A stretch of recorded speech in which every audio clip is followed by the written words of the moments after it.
Is the South African Broadcasting Corporation ready to switch from analog to digital broadcasting? How will digital migration benefit the SABC viewers? What is the SABC's position on the encryption of set-top boxes? Why is it important to pay these TV licenses? What time is it? It's question time.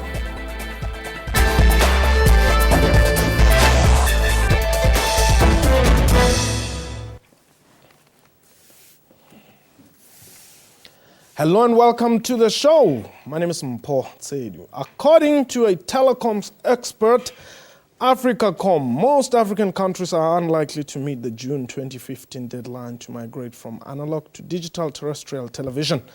In order to view digital television services, viewers are obliged to connect STBs or set-top boxes receivers to their television sets. For its part, the South African Cabinet has set aside 3 billion rand for the rollout of these set-top boxes to enable over 5 million poor households to access the new digital method for free.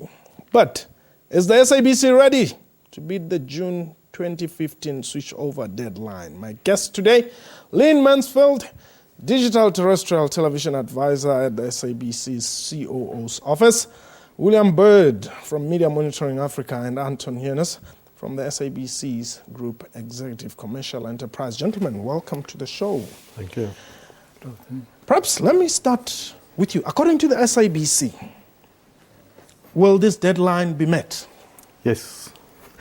As we sit here at the moment, the network is live, the DTT network. Okay. And the SABC has been allocated 85% of Multiplex 1, which is one network. And we are presently broadcasting SABC 1, 2, 3 and SABC News is live on the network. And people with smart TVs can already start receiving those signals. And soon we will be launching SABC Entertainment Channel, which will be on DSTV, but also appear on the DTT platform. So the SABC at launch will have 5 channels. And then as time goes on, we will introduce additional channels. Okay. Are you convinced that the SABC will meet the 2015 deadline? Well, the SABC might be. I mean, broadcasters have been ready for this for a long time, but because of a lot of wrangling, particularly over the encryption and set-top box control, well, broadly speaking, we haven't had a firm policy. So the real challenge now is to get public on board, make sure that they understand what this is and get them to buying set-top boxes. So while the SABC and the other broadcasters may well be ready to be broadcasting, the overwhelming majority of people in South Africa will not have access to set-top boxes. And so we're not going to meet that deadline. I think to suggest that we would be irresponsible. So the broadcasters may be ready, but there's no way that South Africans as a nation is ready to just switch off that, just to be ready for that switch over. But where do you draw the line here? You're saying the broadcasters may be ready. Are we talking technically? Yeah, technically. I mean, as Lynn has said, you know, the broadcasters, as far as I'm aware, have been ready for this for the last 5 years at least, maybe even longer than that. Yeah. You know, they've had the technology in place for a long time, but there's been a massive issue around policy. There's, you know, the final digital, the DTT policy was only published on Tuesday? Yeah. Wednesday, in fact, yesterday. So, and that's still got to be open for comment. So we're not even at a place where we are able to say, yes, this is definitely the way forward. And there's a lot of controversy around that particular policy, and rightly so. Is this discussion perhaps not being pitched too high to a point where an ordinary person on the street may not be understanding how this process is going to affect their viewing of television? Yes, Mpho, indeed. We're talking about set-top boxes. We're talking about set-top box control. We're talking about encryption. So what does it mean to the man in the street? And clearly, all broadcasters will have a responsibility to educate the viewers and the citizens of this country exactly what it means for their specific household. Yes. So that is a program not only for the SABC, but also for other broadcasters. In fact, for the entire industry, it is a very important aspect. This whole education or empowerment of citizens, what exactly does digital migration mean? And how long is it going to take anyway? Well, that certainly will depend on the take-up from the public. As you've rightly pointed out, we're behind in terms of the guidelines from the national or the international arena. So we have to accelerate our own attempts in our country. What is going to happen come June 2015? What are we going to get, perhaps? I think there is a period planned it's called dual illumination, where we'll be broadcasting on the analog network as well as the digital network, Yes. to give consumers a time period to purchase the new equipment that is required, to ensure that they have continuous services. So the date of the 17th of June 2015 is an ITU date that all countries in ITU Region 1 signed, and that date is set for the analog switch off. So the ITU published a circular in December last year that determines the end of the transition period to be that date. But what that means is that it has the administration will be given a list of frequencies that will be removed from the master frequency register. If the country wants to retain those frequencies for reasons that they haven't met that date, they could then allow ITU, notify ITU that they want to retain those frequencies in the master frequency. You can do so. There are 4 riders to that. If the frequency was in the analog plan, if it's in use, that you cannot claim protection on it, and that you will not cause interference on the digital service. If you can meet those 4 criteria, you can continue beyond that. But I think it is a regional thing, that coordination has to happen across the region, because what happens in one country affects your neighboring country. Yes, I wanted to actually come to that point, as to how is this going to affect your bordering countries, mainly Lesotho, Swaziland, Namibia, and perhaps Botswana as well. Yeah, I think the coordination with ITU is the SADC region done a lot of coordination between the countries under the auspices of the Department of Communication. But there's also been a lot of consultation done within Region 1, all the ITU members in Region 1, and they hold World Radio conferences. And the one that determined all this was the World Radio Conference in 2006. There's another World Radio Conference going to be held in November of this year in Geneva to discuss other issues. So you're not on an island, and you need to do negotiations, signed bilaterals across border regions. Okay. I want us to take a break. When we return, let's talk about encryption or non-encryption. Let's see what works best. This is Question Time. Please don't go away.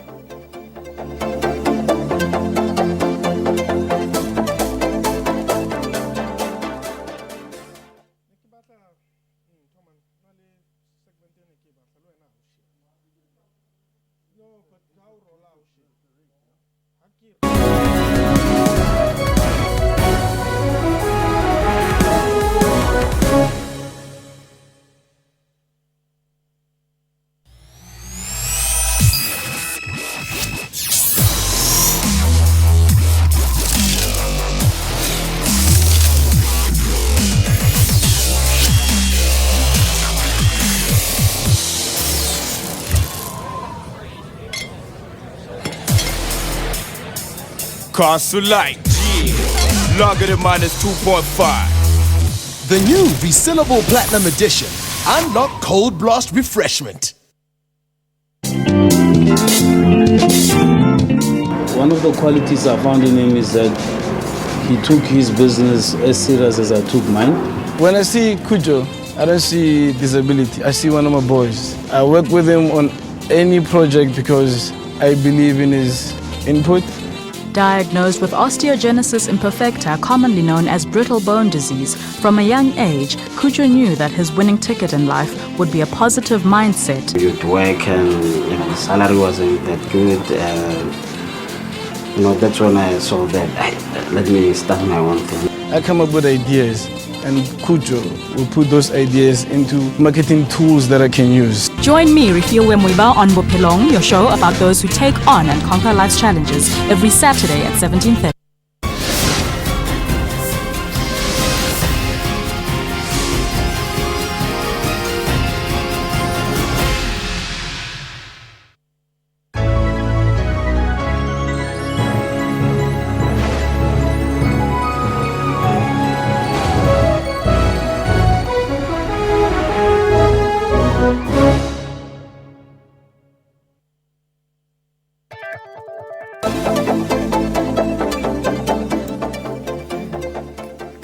Welcome back. You're still watching Question Time. I guess today I have quite a lot of gentlemen here from the SABC as well, but William Bird also joins them. Anton Hiernes is also part of my panel. Perhaps, William, let me just come to you. Encryption or non-encryption? What do you support? The SABC, interestingly, they've done a flip-flop on this, because when we first started talking about DTT, they were very much in favor of an encrypted signal. And what that means in essence is that it allows them to encrypt their signals so that they can start to target programming across different provinces. It means that they can offer additional services through the set-top boxes. It means that you can do all sorts of things. That, together with set-top box control, means you can offer a fair amount of control and variety for citizens, so that they can have one set-top box that can offer a range of different services. The minute you start to talk about unencrypted content, it also means that your international broadcasters and producers who are offering premium content and your premium shows, they don't want to put programming on unencrypted services. It means that the SABC won't be able to target their programming across the different provinces. The ability to add additional services is limited. And fundamentally, it means entrenching a monopoly of our broadcast system as it is. At what point are we? Have you allowed, the SABC, is it that an encrypted program, project, or is it non-encrypted? The conditional access encryption system is used internationally by subscription broadcasters to contain their content, the access to their content by paying a subscription. And if subscribers default, they can be cut off. Yes. Now, the SABC has always been a free-to-air broadcaster since television started in South Africa. Yes. And the SABC's position, it will remain a free-to-air broadcaster. Yes. To run a conditional access system, we evaluated and looked into what would be the advantages of the SABC, and we could not identify any advantages. The issue about content in set-top boxes, internationally, the ITU allows for unintentional spillage from one country to another, because the RF spectrum does not recognize borders. So you'll always get a transmitter spilling over into another country. Lynn, William does not seem to agree with you here. You couldn't find advantages to encrypted broadcasting, despite the ones that I spoke about. And despite, the thing I'm curious about is there was, for years, literally, the SABC's position, together with the other free-to-air broadcaster, because I support the idea that the SABC is the free-to-air broadcaster. It is not an ordinary broadcaster. We must remember this. It is the public broadcaster. It has a fundamentally different mandate to subscription broadcasters, and it was always going to be available as a free-to-air service. Having an encrypted service doesn't mean that you can't offer it as a free-to-air service. It doesn't mean that people would have to pay a subscription. And there's certainly no way that the SABC would legally ever be allowed to switch off someone's signal, even if it was encrypted. What are the disadvantages? The disadvantages means that people can bring in any number of set-top boxes. It means that your ordinary citizen and consumer are going to be flooded with a range of set-top boxes. It means you can't standardize your electronic programming guide. It means the SABC won't be able to buy primetime programming and the best kind of premium content.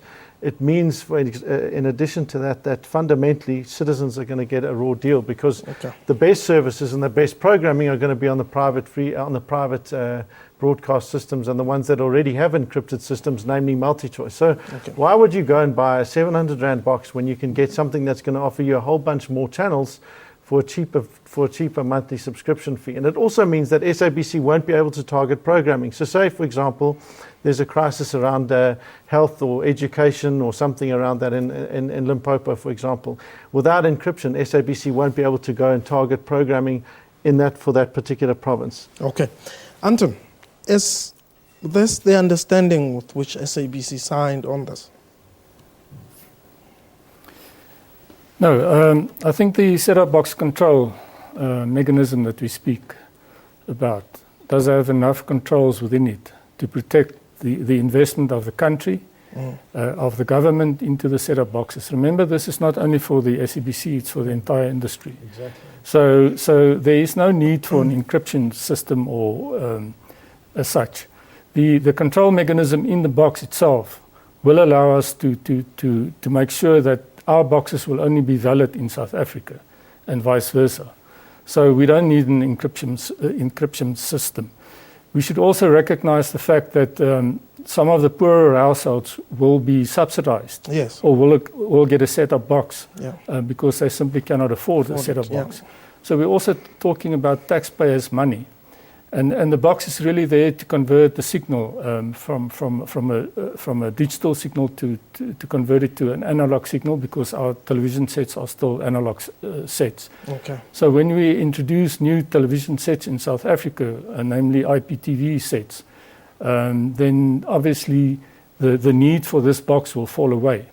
And we have also looked at studies across other countries that will confirm this. Okay. So to invest a lot of money into sophisticated encryption systems that you will have to maintain and also pay royalties on is really not making business sense. Why would you come up with, or rather support, something that does not make business sense? Well, but that would be my question to the SABC.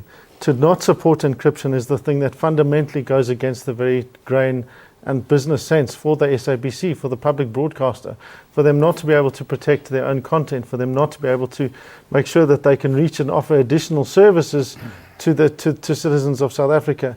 You know, I don't see why, because what encryption and non-encryption means effectively is that you're creating you're reinforcing the fundamental inequality in South Africa between the rich and the poor.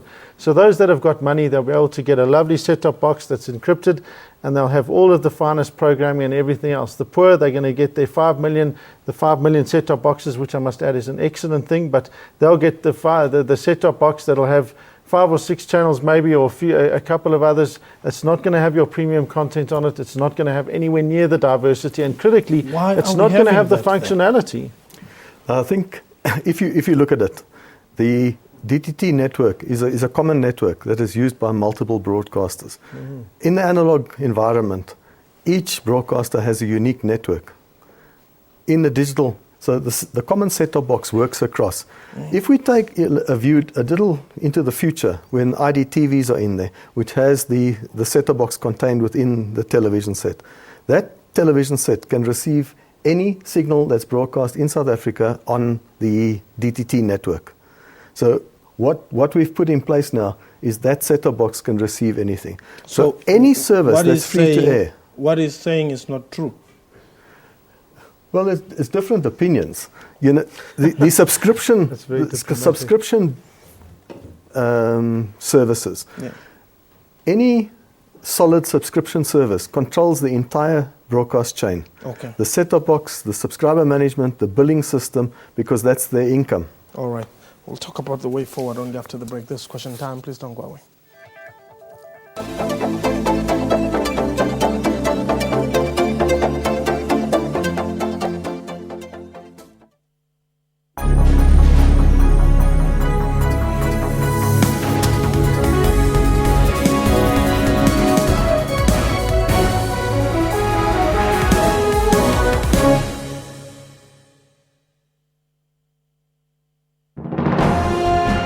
Zoom into Africa.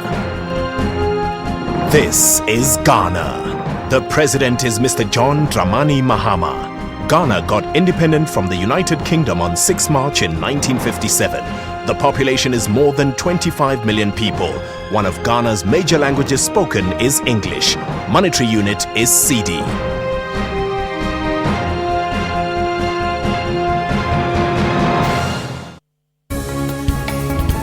Eskom could miss a deadline for a crucial step towards turning on the Medupi power station.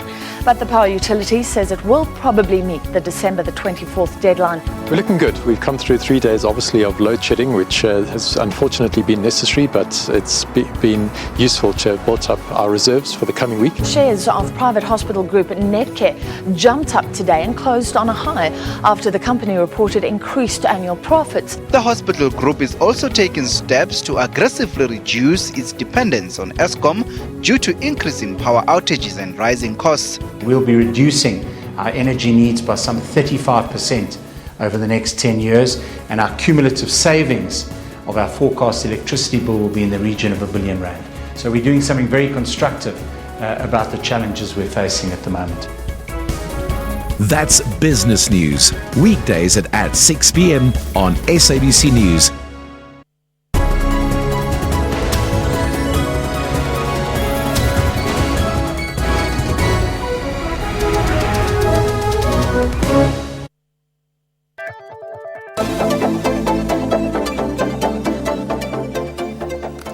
Welcome back.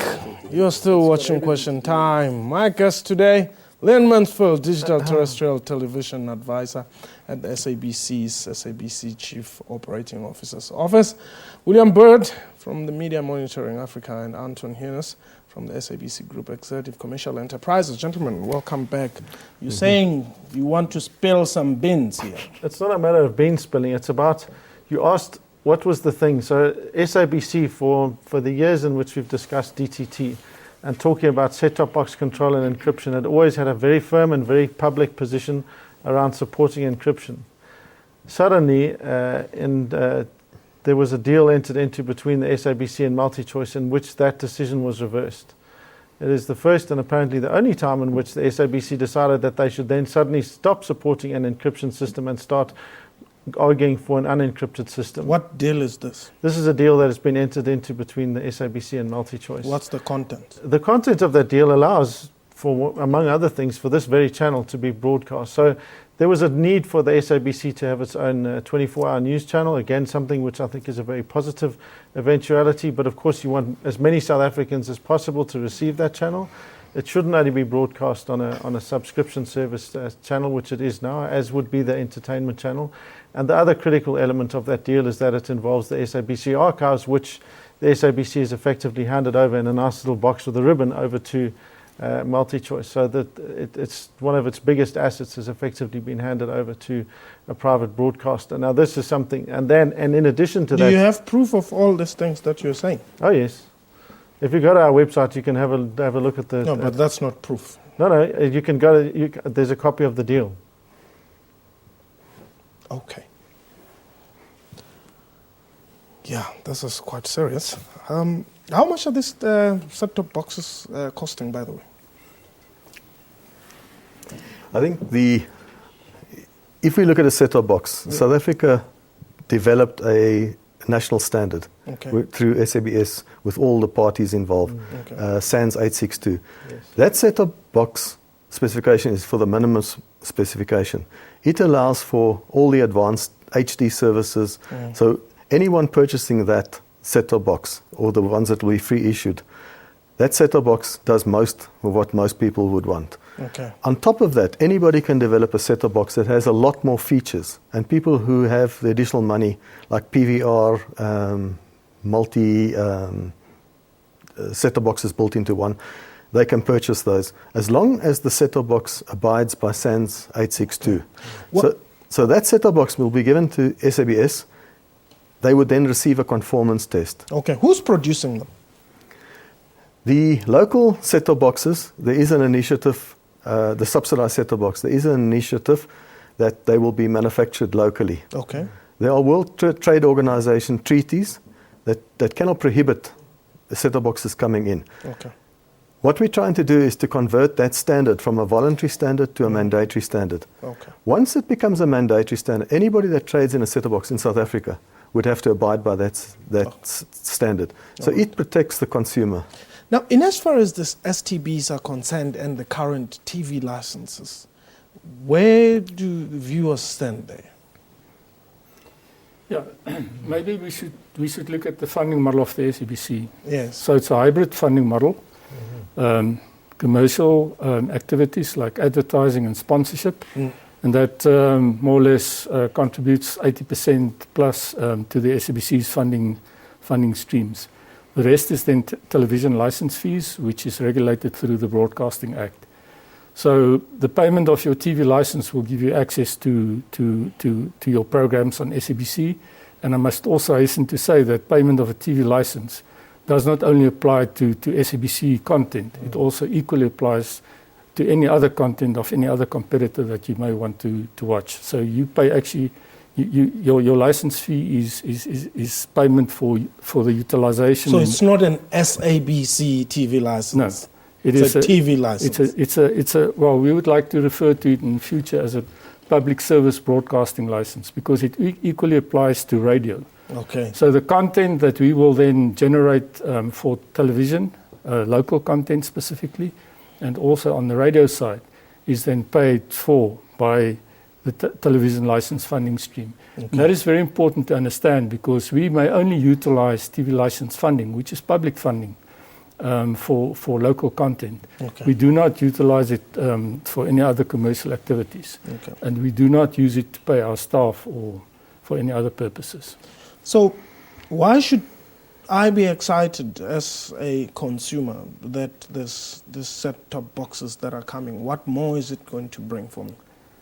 Look, I mean, the digital arena that we will be entering into shortly will deliver a far crisper picture. Yes. The quality of your picture will be far better, apart from all the other technical considerations Sure. about spectrum and the like. So that is very important, and I would like to differ a little bit with William on his previous statement about the SABC and multi-choice agreement, that's where the SABC made an about turn. That clearly is not the fact. We looked at the SABC's mandate as a public broadcaster. We looked at the interest of the public at large, Yes. and also the taxpayers' money. And our position is that we do not need conditional access built into a set-top box. Okay. Our content will be available to all citizens in the country. This channel, as we watch this channel at the moment, is on the DSTV platform, but it will be available on DTT the minute that we switch DTT on. Okay, what more channels will be available? Well, as Lynn has already said, there's an entertainment channel coming, Okay. and then we will also have other channels which we will announce later on. Okay. William Bird, you were wrong. No. The facts would dispute that, but be that as it may, I think the important thing is, and there's a case that will go forward with that and resolve it. And if people want to read it for themselves, as I said, they're welcome to read the agreement, and then they can decide on the basis of that if I'm right or wrong. Okay. But I think the thing is we do really want to encourage. I mean, fundamentally, it's tragic that we're in this position that we're in now, you know, that we're arguing about things that fundamentally aren't in the public interest around encryption and non-encryption, when in fact for citizens the thing that's going to matter is that they should get a lot more channels and a lot more content. And that's what they're saying, these things are bringing. Yeah, I mean, the fact that it's going to be encrypted or not doesn't mean that they're not going to be able to produce some of those channels. The ability to put premium content on those channels, the ability to make sure that they can send that to different places, the ability to offer additional services and bring much needed and critical revenue for the SABC as the public broadcaster is going to be fundamentally undermined. And if you take a long-term vision of this thing, it isn't fundamentally in the best interests of South Africans for them not to be going for it. And that's an opinion from the? Well, it's an opinion that's supported by hard evidence. So. Okay, that's fine. Let's keep it as an opinion so far. Thank you very much, gentlemen. Thank you. We've run out of time. Thanks. That was Question Time for today. Question Time at sabc.co.za is our email address. Our Twitter handle at QuestionTime24. You can also follow me on Twitter at Mpotselio. Have yourself a wonderful time. Goodbye.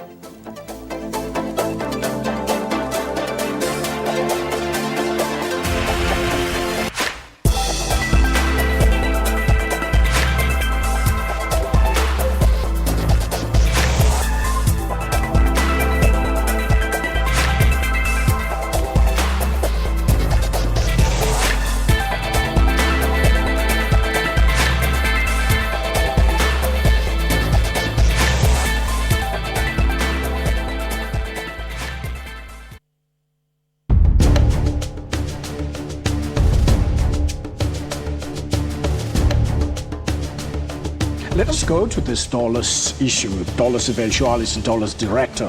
What do they actually mean to the ordinary man in the street? A practical and easy example of dolus eventualis is where two robbers walk into a bank with the intention to rob the bank. They reconcile themselves that should the teller press the panic button, they are going to pull a trigger and kill. So the intention is not to kill, but the intention is basically to rob the bank. That's Rights and Recourse, Sundays 2 p.m. on SABC News.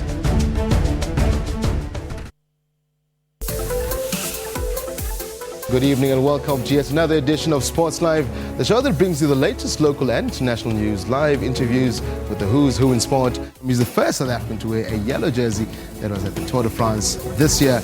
It's the first time that we get a boxer who's recognized by the Ring magazine as the best fighter in the planet to visit our country. And he's very close to world record pace. And in fact, it is a new world record. When you cross the line, what went through one's mind? None of the four of us knew who had won. The scoreboard is always on the left, but all of us tend to the right. No, we just waited for the country to go down.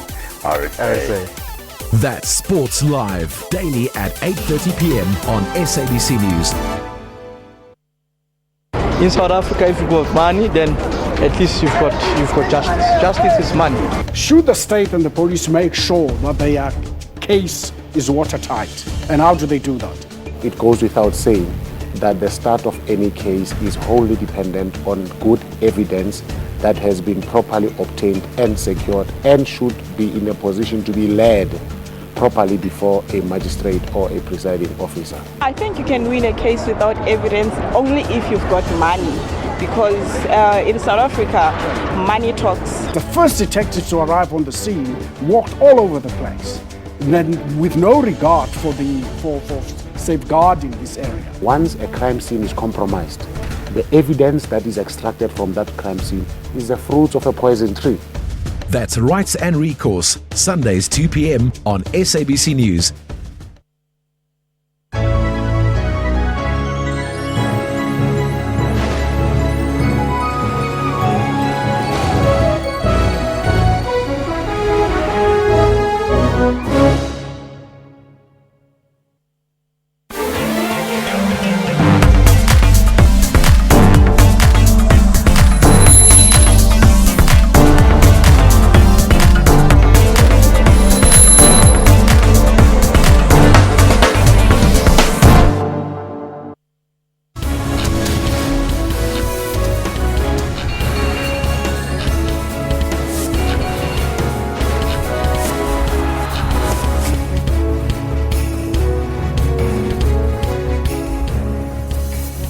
A very good evening to you and welcome to Business Review. We'll be speaking to AMCU President Joseph Mathunjwa shortly.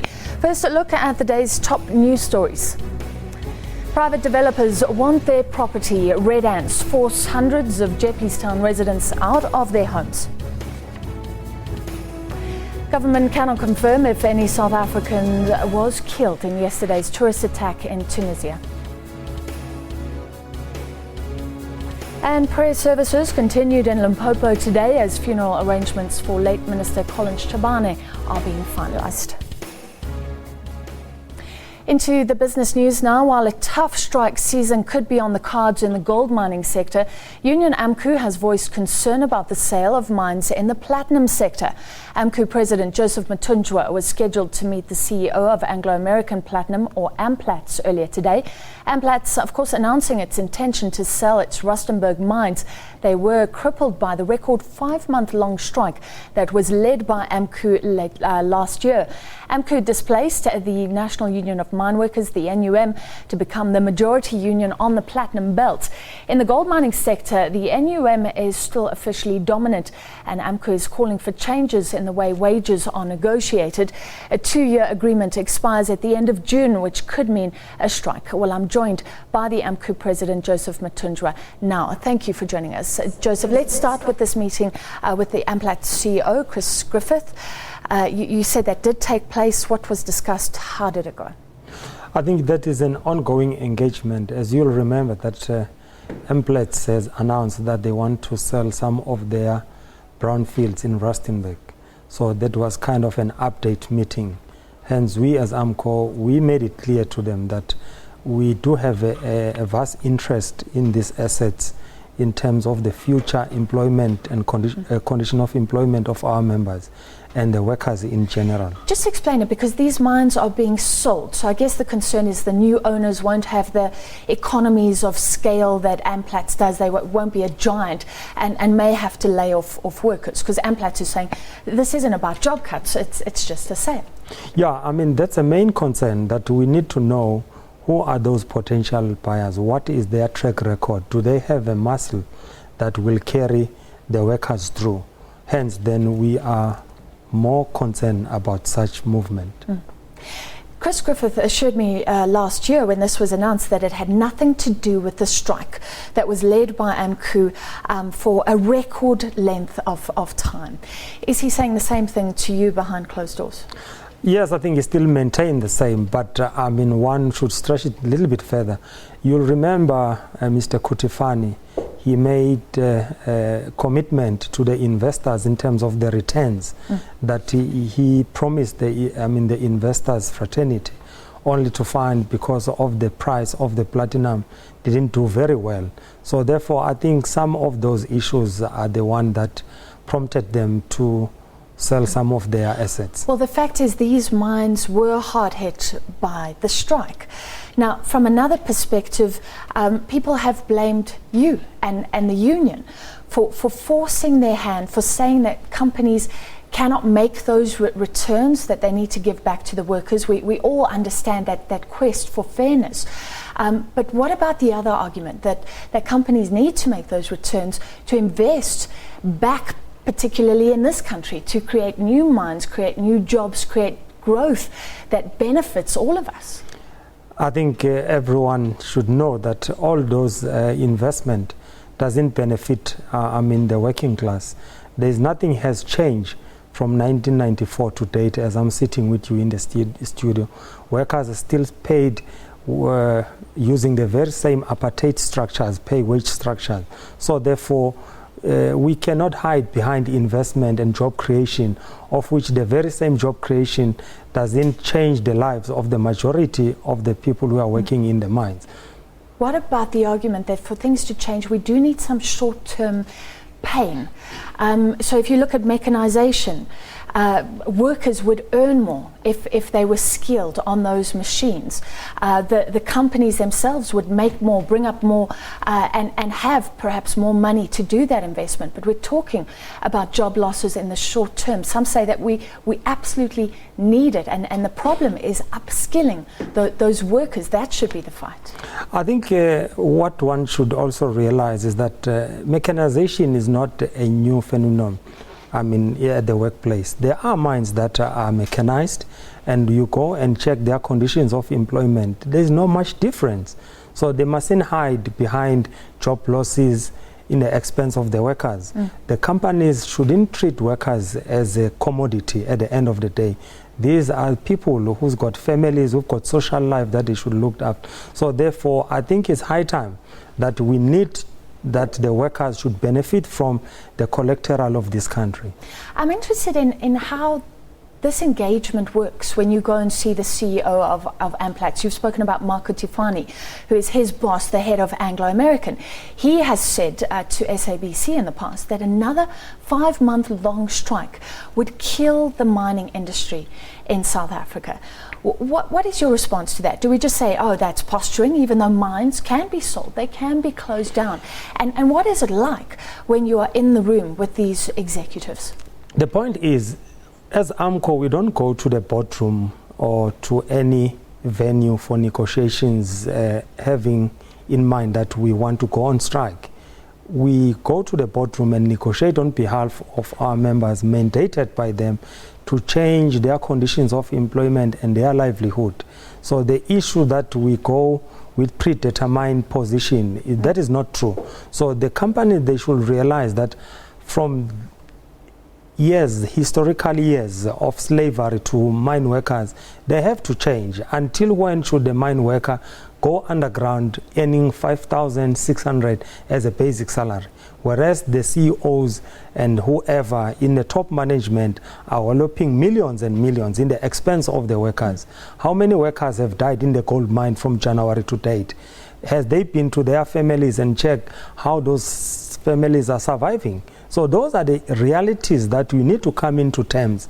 We cannot just sugarcoat each and every process in the expense of the working class. Mr. Matinjwa, with the possible strike coming up in the gold mining sector, there's another question. How many miners have died in violence, in this tension between the NUM and AMCU, and a lot of criticism that mine bosses like yourself do not control those tensions, do not control the rivalry. There's a sense that we should question your motives sometimes, because is this about inter-union rivalry or really about the workers? So can you speak about that in your response to the NUM calling you a pathological liar today? I think their response in terms of our press statement is because they heard us loud and clear our position. If we're not making sense, they wouldn't be responding to those issues.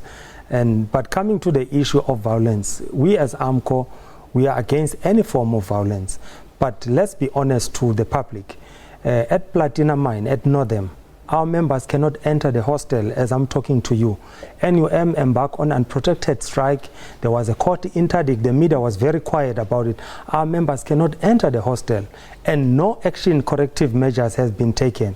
At Beatrix, the management of Beatrix even approached us to say, congratulations, AMCO, we thank you because NUM entered the hostel with dangerous weapon. We plead with AMCO not to enter the hostel. But what happened last week? All our leaders at Beatrix were arrested. NUM members were not arrested. NUM is a signatory to this peace and stability framework, of which I wrote to the state president and say, NUM is a signatory to this. You're not a signatory. Yes, I'm not. But for those that are signatory, why are not complying? Okay, Mr. Matinjwa, I wish we could chat further, and hopefully we will chat before the gold mining strike, which of course is another source of contention, and we're waiting to hear what AMCU and the NUM are going to demand from gold miners following that protracted strike in the platinum sector last year. AMCU President Joseph Matinjwa. After the break, we'll be looking at the oil and gas sector with Claude Ely from Deloitte.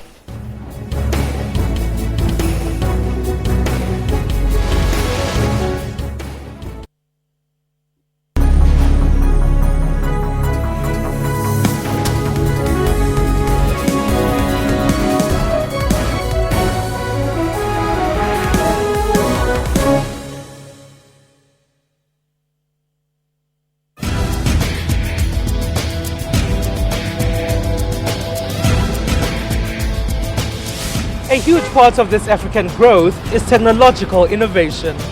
Governments here are working hard to ensure that the continent's technology matches that of more advanced countries. High-speed internet connectivity is regarded as a utility. As the continent battles diseases like Ebola,